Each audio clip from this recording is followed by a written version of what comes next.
இங்கே ரவின்றவனுமே அவனுக்கு பிடிச்ச ஒரு ப்ளூ கலர் ஷர்ட்டை போட்டு வேலைக்கு போகிறான். அவன் போகிற வழியில் ஒரு பையன் பாக்கு சாப்பிட்டுட்டே வந்து ரவி மேலேயே துப்பிடுறான்.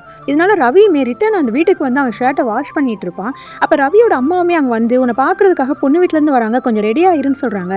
இதெல்லாம் அவன் தம்பி பண்ண வேலையாக தான் இருக்குன்னு சொல்லிட்டு அவன் தம்பியை போட்டு பயங்கரமாக அடிச்சிட்டு இருப்பான்.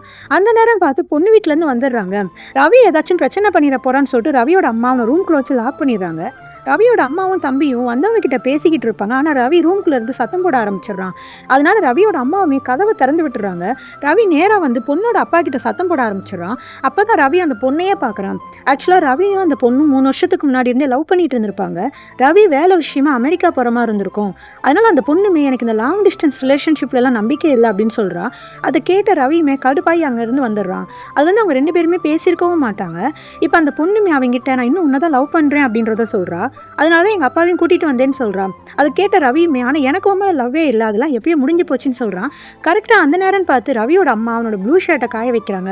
அந்த ஷர்ட்டை அந்த பொண்ணு தான் கொடுத்துருப்பா. அதை பார்த்தவொடனே அவளை ரொம்ப ஹாப்பியாகிடுது. ரவி இன்னும் நம்மளை தான் லவ் பண்ணுறான், ஆனால் நம்ம மேலே அவ்வளோ கோவத்தில் தான் இப்படி பேசியிருக்கான்றது அவளுக்கு புரிய வருது.